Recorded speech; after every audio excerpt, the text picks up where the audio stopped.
There are two particular figures in the new atheist movement that I particularly have a huge amount of respect for, and these are Aaron Ra and Matt Dillahunty.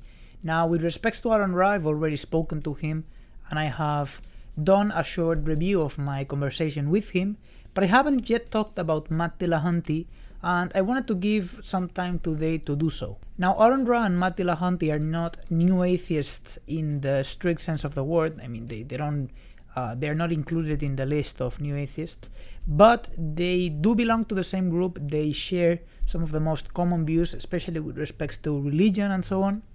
So I normally include them there because they are also very well-known figures and their work is very appreciated, especially by myself as well. And what I wanted to do today was present one of these things in their own views, particularly Matt Dillahunty's views, that makes me respect this man and that makes me really want to engage more with that tradition of thinking, because I feel that there are many things in common that Marxists and new atheists have, and that we should be discussing more these things, and that we should try to build a strong progressive movement with respects to economic issues, political issues, religious issues, and so on and so forth. So Matt Dillahunty recently did a debate with conservative think tank Dinesh D'Souza, who is well known for presenting very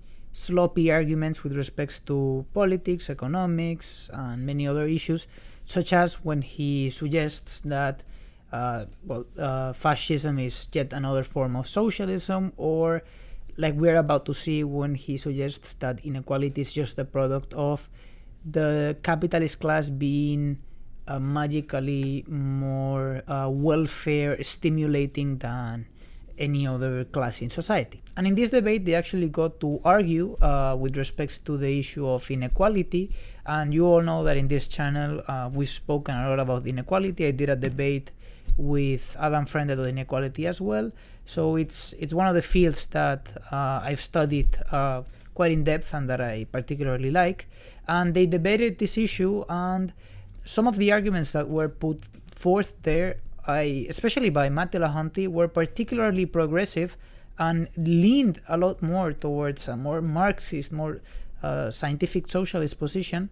So I wanted to comment on this in order to give you the idea of how we can in fact build this progressive movement amongst each other, and how Matt Dillahunty in particular really can give a proper socialist defense for why capitalism is a flawed system, at least with respect to inequality. So Dinesh actually introduced towards the end of the debate this topic, and he gave his own personal theory for how inequality comes about and why it is justified. So let's listen to it first. But what I was going to say is this: the reason, and I agree, by the way, we have more inequality now than we had, for example, in the 1970s. Mm-hmm. And it is true also that CEOs and entrepreneurs today make a lot more money as a multiple, let's say, of the average worker than they did in the 70s.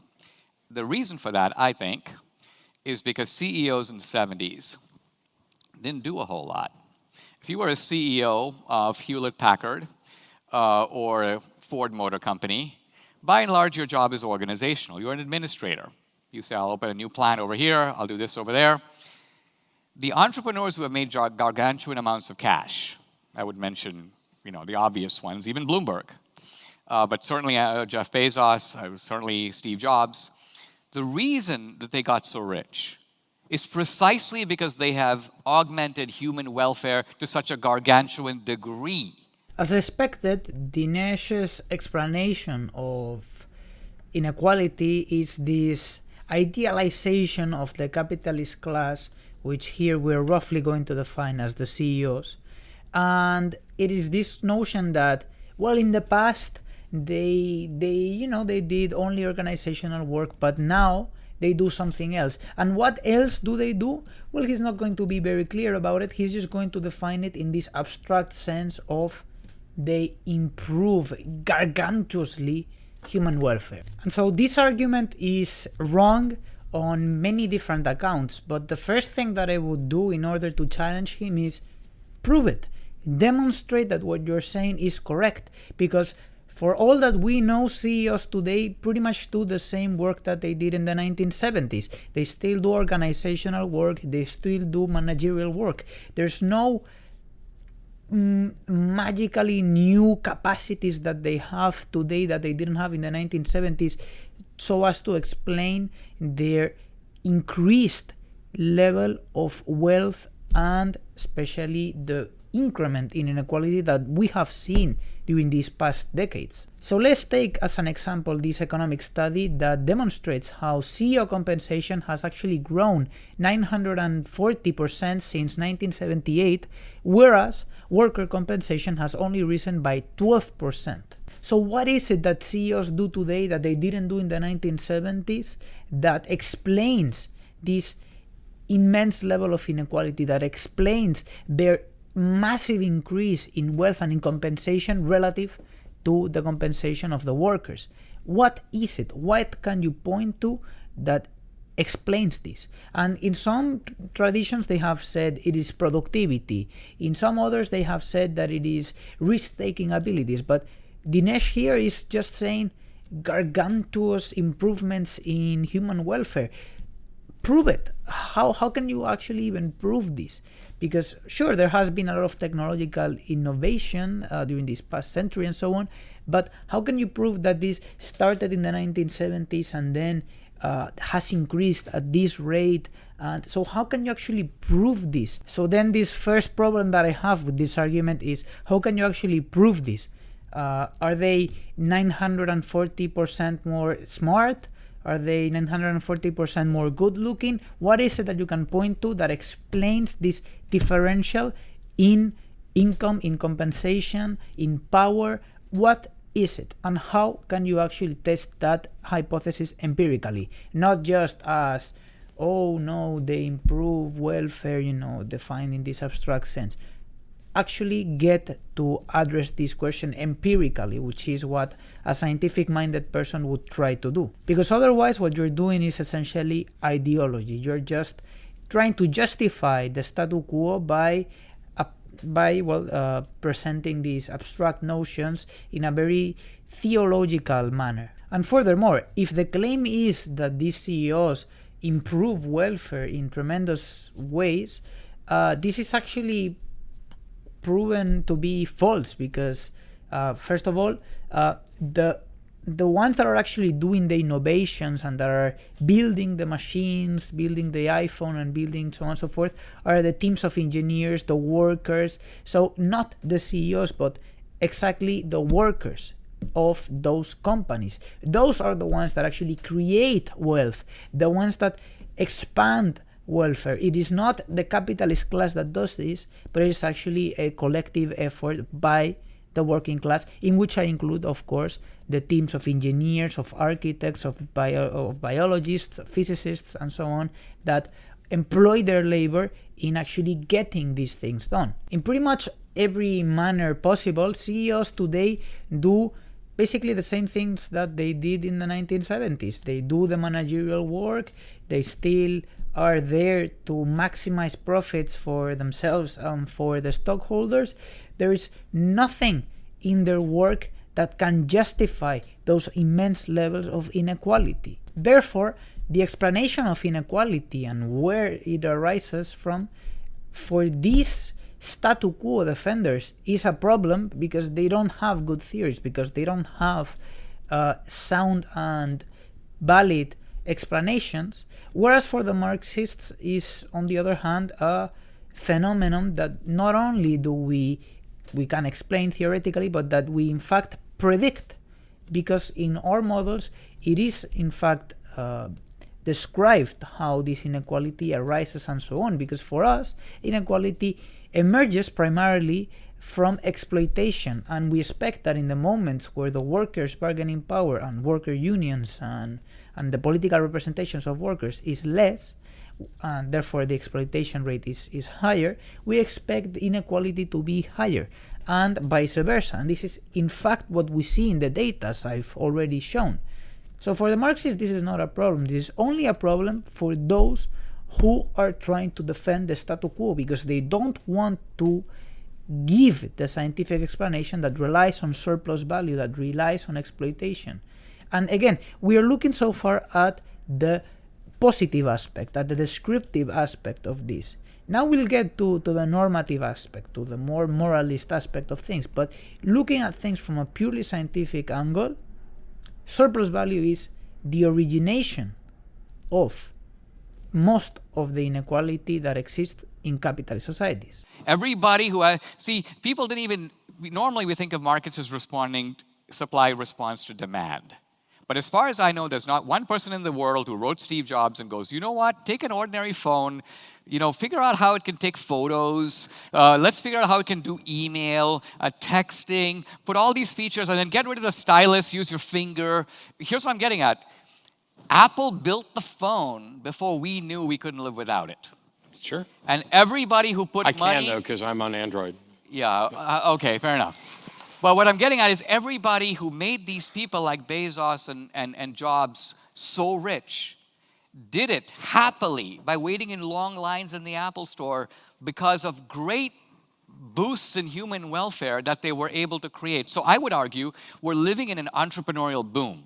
These are huge amounts of human welfare that have been created by entrepreneurs, for which they're being rewarded voluntarily by people who are happy to pay $300 to get a phone. So where does the social injustice come from? And so if Dinesh hadn't already given us a very good hint at how he doesn't really understand economics, what he's going to do now is he's going to present yet another flawed argument, this time with respect to where does the wealth of the CEOs come from, and he's going to suggest that this wealth comes from consumers, which is a flawed economic theory that suggests that wealth is created by consumers, whereas the actual scientific truth of the matter is that wealth is not created in the act of consumption, but rather in the act of production. Wealth is produced so as to be consumed.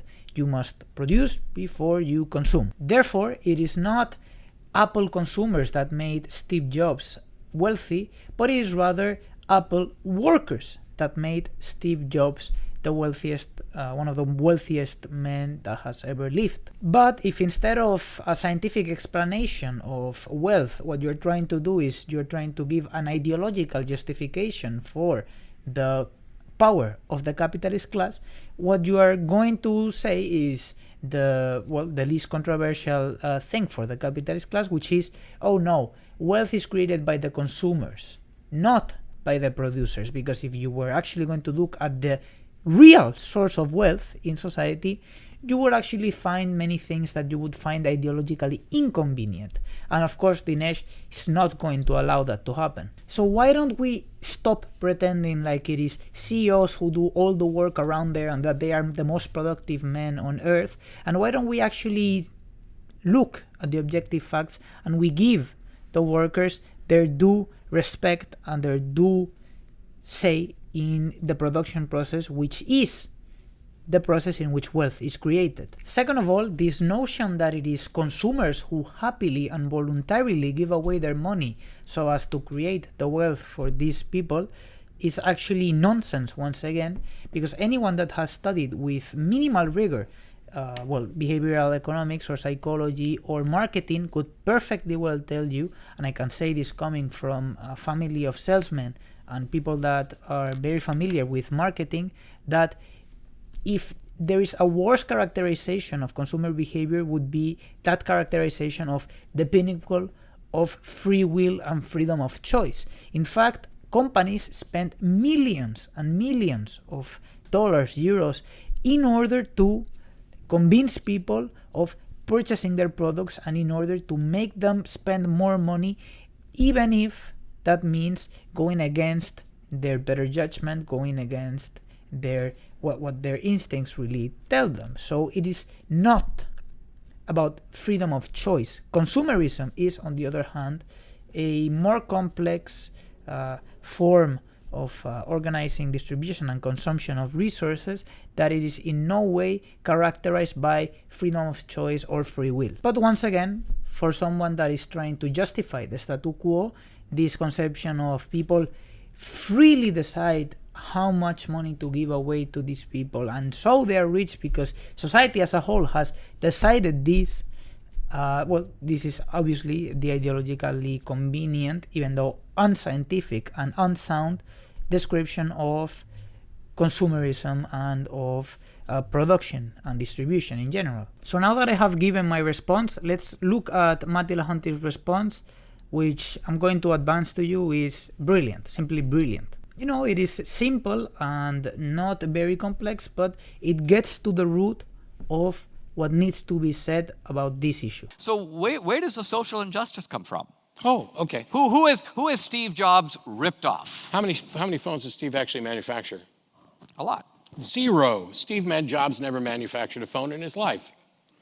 Well, Apple contracts, so what? I'm in agreement with you. Entrepreneurs, by all means. I mean, how many cars did Henry Ford himself personally make? Yep.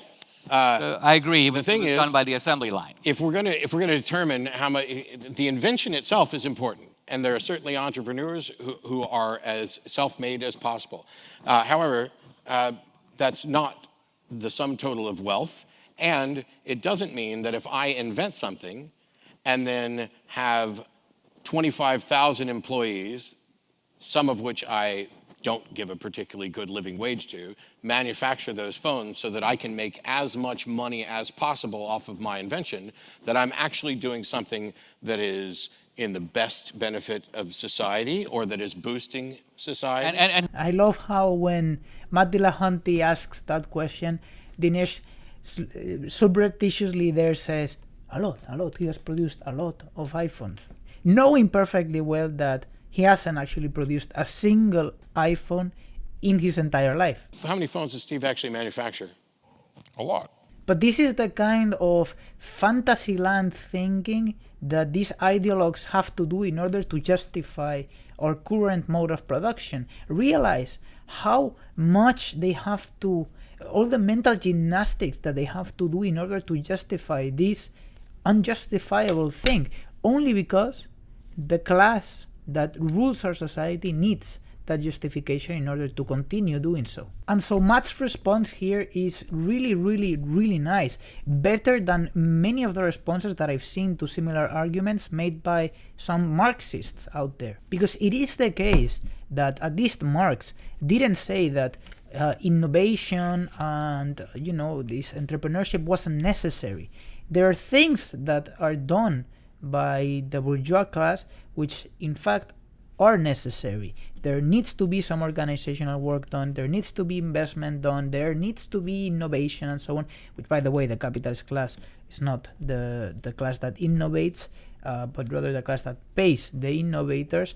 But these things, some of these things need to actually be done, but that does not justify, and now we're moving more towards a normative aspect, that does not justify their absolute rule. So the same way that in the sense of the monarchy, there were things that the monarchs did which were in fact necessary, and that's why, for example, we still have an authority that can set certain rules and certain norms and that can enforce certain laws that are necessary for society to exist. But that does not mean that the monarch gets to control the whole society, gets to exploit the serfs and so on and so forth. It is in no sense justifiable, and this is what Matt here was able to argue against. This idea that because some people had certain ideas that therefore they can profit from the labor of their workers, and that they can therefore give poor wages to their workers and so on and so forth, as if this was, some sort of the pinnacle of morality, which is not, especially because it's not in the interest of society, it's not in our interest as citizens of capitalist nations to have this system, and we already see the negative consequences of it. So now this is more in the normative side. But if you only look at the descriptive side, exploitation is still, as we've already pointed out, the source of inequality, and there are, as I've shown in my other videos, there are mechanisms that make this inequality pernicious. So after Matt had already dismantled this first cheap attempt to justify capitalism by Dinesh yet tried to another terrible example, another terrible economic argument that Matt once again did very, very nicely and very elegantly dismantle. Well, let's elaborate the example so we can see capitalism in its pure form. Let's just say everyone in this audience has $10. So we live in a socialist utopia. We all have $10, okay? And then you stand up and do a magic trick, and you say, I'll do this magic trick if some of you would agree to pay me $1. Okay? And let's just say that 25 people in the audience said, we'll give you $1. So everybody else clears the room, you do the magic trick, they give you $1. Our perfect equality is now interrupted by inequality, right? Wait, what's the inequality? Because in that example, hold on. So I manufactured 100% of the magic myself. Correct. But here's the point. The point is that, well, you might have an assistant and you bought equipment and you might have bought that at cheap prices and so on. We'll leave all that aside. The main point is that the guy who gave you the $1 thought your magic trick must be worth at least $1. Yes, but I'm not complaining about the person who willingly gives Apple money for their phone. Okay, And I'm not, by the way, I'm not ragging on Apple or the iPhone or any of that. Right. I'm saying, yes, there are entrepreneurs, and yes, there are people who justifiably go from nothing to immense wealth. I'm not objecting to wealth. I'm not advocating for an absolute equality where everybody gets $10 and that's all you're ever going to get. And this time Dinesh not only strawmans socialism by presenting this, what he says the socialist utopia, which is everyone starting off with the same amount of money, which is not, because socialism is not a mode of production premised on complete equality. It is rather a mode of production premised on worker ownership of the means of production. But even abstracting from that example is completely flawed. It doesn't represent the reality of capitalist production and distribution, because capitalist societies is not a field where individuals that are isolated from each other voluntarily interact in a place called the market, and they voluntarily give away their money, and they start off with certain money. And so wealth is created, there are certain patterns, there are certain laws, there's class dynamics that he's abstracting for just so that he can justify once again this mode of production. Why does he need to do all of this mental gymnastics? This needs to stop. We really sincerely need to challenge these ideas, and we need to get people to think in a more critical sense when it comes to these arguments that are so ideological that I'm amazed by this. And here Matt's response is once again very nice. But you're stepping aside. Let's take Walmart. The ordinary guy who works in Walmart at the cash register makes $25,000 a year. That's the average pay at Walmart for a cash register guy. The managers at Walmart make about $200,000. Mm-hmm. Now, the family that owns Walmart makes a killing, as you know. Here's my question. Who are you? These are people who voluntarily show up for work. They could go work at Target. They choose to work at Walmart. They could be at the cashier at Vaughn's or at Kroger's. They want to be at Walmart. They take the best job they have. There's an agreement between them and Walmart about how much to be paid. They should be paid for. All I'm saying is, where do you get to waltz in and say things like baseball players make too much? And I didn't say that. Okay. Or that Apple should be paying more money to its managers because Steve Jobs made more than they did. So Dinesh, after being cornered over and over again by Matt Dillahunty, yet tries another attempt, and this time he suggests, who are you to say that the CEOs make too much money? How much? Who are you to say how much should each party earn?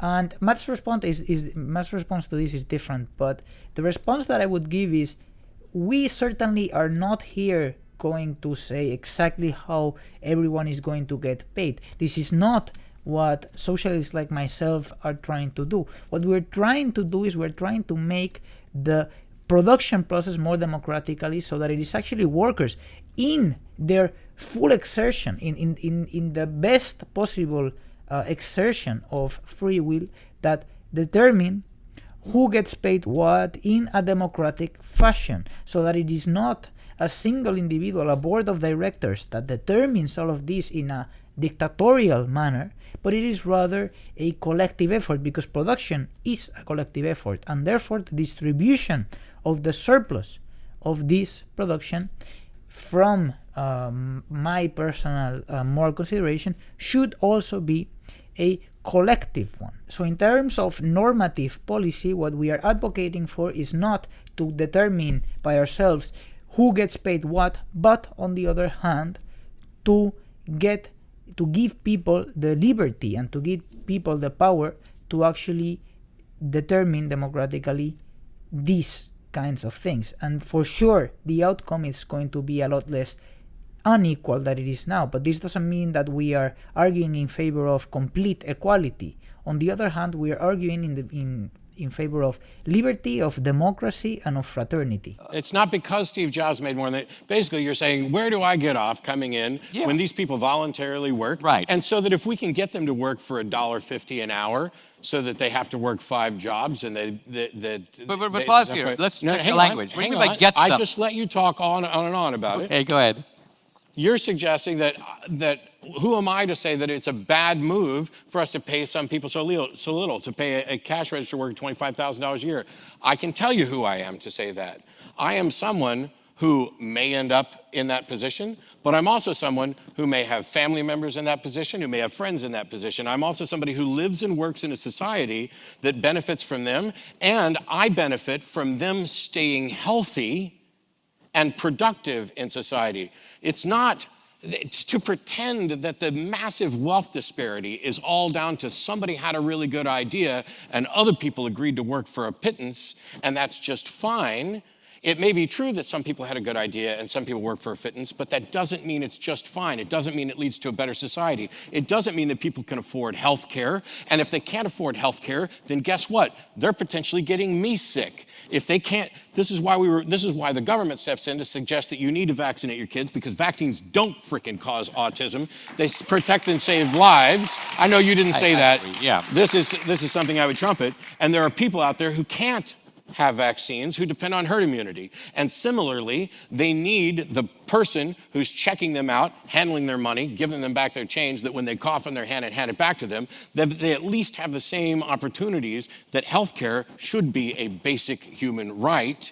And if it's not, then we definitely have to pay people more.